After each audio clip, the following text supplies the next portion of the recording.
নমস্কার, আশা করছি সবাই খুব ভালো আছেন। ধানসিঁড়ির আরেকটি নতুন ব্লগে সকলকে স্বাগত জানাই। কিছু বিশেষ কারণে আমি নিয়মিত ব্লগগুলো দিতে পারছি না। আমি টিউটোরিয়াল ব্লগগুলো নিয়মিত দিতে পারছি না বা ডেলি ব্লগগুলো নিয়মিত দিতে পারছি না, কিন্তু এমনই একটা হেক্টিক সিচুয়েশনের মধ্যে দিয়ে আমি যাচ্ছি যে যার জন্য আমাকে এগুলো বাধ্য হয়ে স্কিপ করতে হচ্ছে। তো যাই হোক, চলুন আজ অনেকদিন পর একটা ডেলি ব্লগ দিলাম। কয়েকদিন আগে আমার মেয়ের স্কুলের এক বান্ধবীর জন্মদিনে আমি গিয়েছিলাম বন্ধুর বাড়িতে। আমি একা না, আমাদের আরো কয়েকজন মায়েদের আর বাচ্চাদের ইনভিটেশন ছিল বাচ্চাটির বার্থডেতে। তো আমরা দুজন আপাতত আগে পৌঁছে গিয়েছিলাম, আর আরো বাকিরা পরে এসেছিল। পরে সবাই আমরা একসাথে গিয়ে খুবই এনজয় করেছি। কি করেছি, কতটুকু কি করেছি, যতটুকু সম্ভব চেষ্টা করেছি আমি আপনাদের সামনে তুলে ধরার। কারণ এতগুলো বাচ্চা এক জায়গায় হওয়া মানে তো বুঝতেই পারছেন তাদেরকে হ্যান্ডেল করা অতটাও সহজ কাজ হয় না, যার জন্য পুরো ভিডিওটা আমি ঠিকভাবে করতে পারিনি। বিশেষ করে যখন খাওয়ার সময়কার ভিডিওটা খেতে বসেছিলাম, তখন ওদেরকে মানে একজন এক এক রকম বলছে, আর সবাই একসাথে এক জায়গায় বসা মানে তো সাংঘাতিক ব্যাপার হয়ে যায়। এরা প্রত্যেকেই একই সেকশনে, একই ক্লাসে। কেক কাটার পর্ব শেষ হলে, মানে বার্থডে গার্ল যে, তার কেক কাটার পর্ব শেষ হলে তার ফ্রেন্ডরাও সবাই একবার করে তার বার্থডে কেকটা কেটেছিল। একটা মজার ব্যাপার কি জানেন, এখানে যে কজন আছে প্রত্যেকেরই বার্থডে অলমোস্ট কাছাকাছি, মানে সবাই 1 মাস 2 মাস 3 মাস এরকমের ছোট বড় সবারই মানে বার্থডে একের পর এক যাচ্ছে বা হয়তো সামনে আছে, কিন্তু তবু কেক যখন একজন কেটেছে সবাইকে তো একটু কাটতেই হবে, তা না হলে কি করে হবে। সেই জন্য বার্থডে গার্লের কেক কাটার পরে সবাই আবার একটু একটু করে ক্যান্ডেল, মানে নেভানো ক্যান্ডেলটাকেই আবার করে নেভানো হচ্ছে, কেক কাটা হচ্ছে। তো এইসব ব্যাপারগুলো তো বাচ্চারা এক জায়গায় থাকলে চলতেই থাকে। তবে যাই হোক, ওরা সেদিন ভীষণ এনজয় করেছিল। ইনফ্যাক্ট আমরাও সেটা পরে বলাবলি করছিলাম যে ওরা স্কুলে এক জায়গায় থাকে, এক জায়গায় একসাথে খেলাধুলো করে ঠিকই, কিন্তু এতটা এনজয় মনে হয় ওরা মানে এরকম ভাবে কখনো করেনি এর আগে, যতটা একসাথে হয়ে সবাই মিলে এরকম করলো। শেষ পর্যন্ত আমি আর মানে ওদিনকার ভিডিওটা কন্টিনিউ করতে পারিনি, কারণ ওরা খাওয়া দাওয়ার পরেও অনেক খেলাধুলো করেছে, অনেক এনজয় করেছে। তারপর যখন নিয়ে বাড়ি ফিরেছি তখন অলমোস্ট সবাই মানে ভীষণই টায়ার্ড, তো তখন আর ভিডিও করা সম্ভব হয়নি। সেই জন্য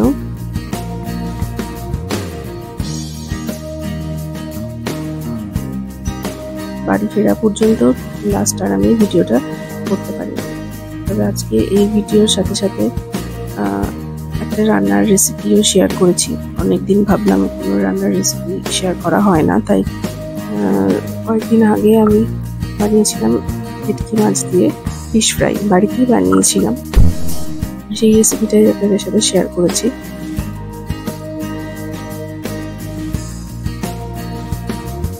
খাওয়ার পরে এইরকম লাফালাফি ঝাপাঝাপি করা, এগুলো কেউ বলবে যে এদের খাওয়া দাওয়া সব কমপ্লিট তারপরে এইসবগুলো করছে?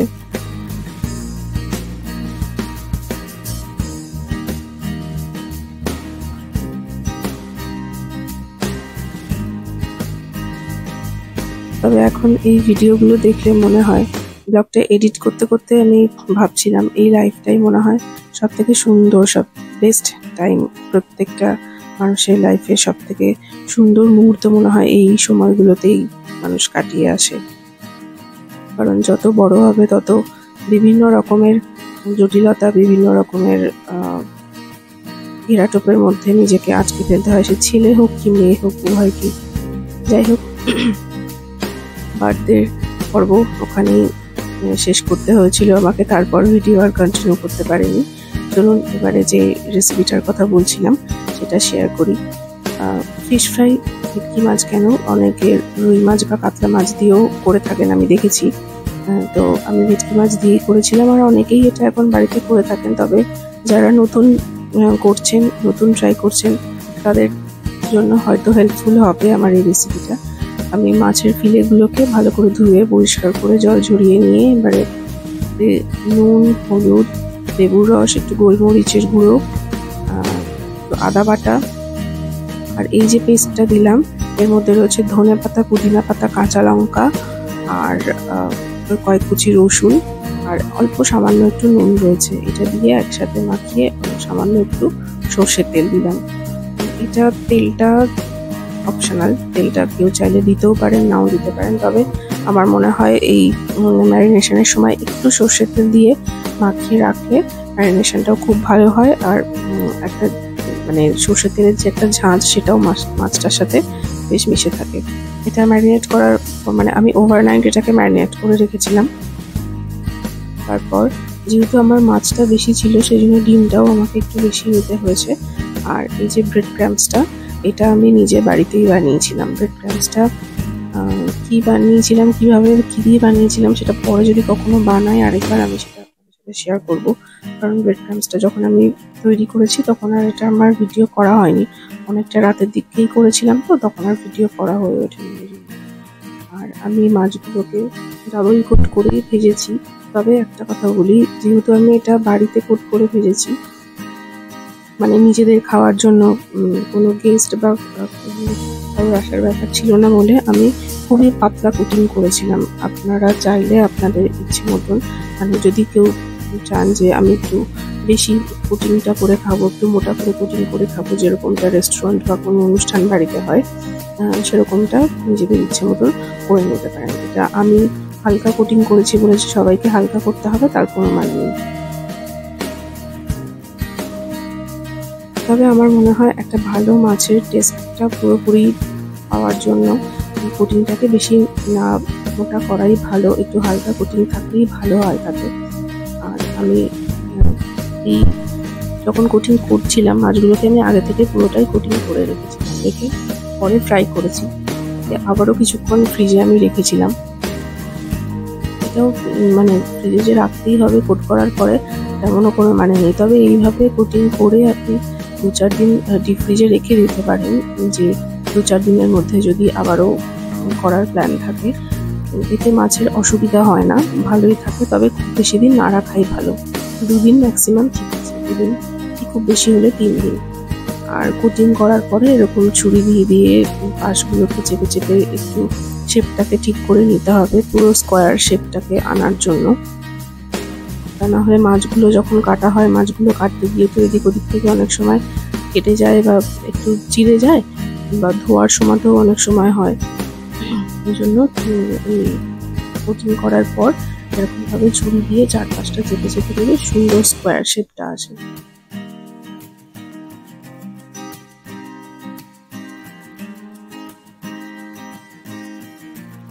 দেখে হয়তো প্রথম যারা দেখছেন, প্রথম যারা করবেন বলে মনে হচ্ছে যে অনেক কঠিন কিছু ব্যাপার, কিন্তু সেরকম কঠিন কিছুই না, একটু সময় সাপেক্ষ ব্যাপার অবশ্যই, কিন্তু একটু ভালোভাবে ধৈর্য ধরে করলে নিজেরও করতে ভালো লাগবে।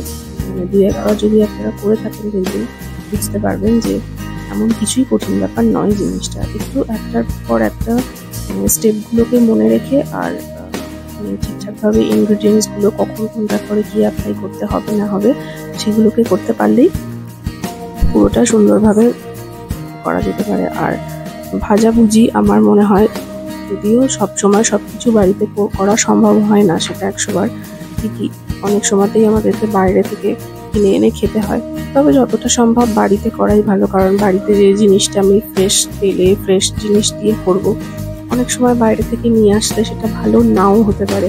আমরা অনেক সময় দেখেছি যে ভালো রেস্টুরেন্ট থেকে ভালো জায়গা থেকে দাম দিয়ে জিনিস কিনেও অনেক সময় খাওয়া যায় না, খাওয়ার মতো হয় না। এগুলো কিছু করার নেই, কারণ বাইরে থেকে যে জিনিসটা আসছে সেটা কিভাবে আসছে সেটা তো আমরা দেখতে পাচ্ছি না।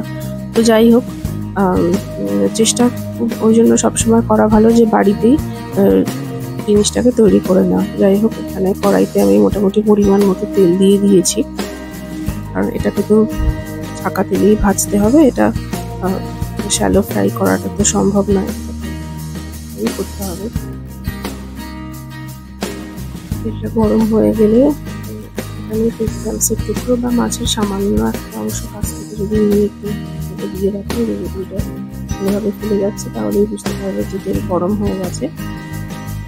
এরকম ভাবে গোল্ডেন ব্রাউন করে নিলে রুটিটাকে এটা একটু বেশিক্ষণ সময় ধরে ভাজতে হবে। আর ভাজার সময় অবশ্যই ফ্লেমটাকে মিডিয়াম ফ্লেমে রাখবেন, তার কারণ হাই ফ্লেমে দিয়ে রাখলে কিন্তু মাছ ওপর থেকে দেখে মনে হবে ভাজা হয়ে গেছে, রংটা সেরকমই এসে যাবে, কিন্তু ভেতর ভেতর কাঁচা থেকে যাবে। আর যদি বেশিক্ষণ সময় ধরে ওরকম হাই ফ্লেমে দিয়ে ভাজা হয় তাহলে মাছ পুড়ে যাবে সেক্ষেত্রে, এটা তো ভালো লাগবে না, গন্ধটাও খুব বাজে হয়ে যাবে।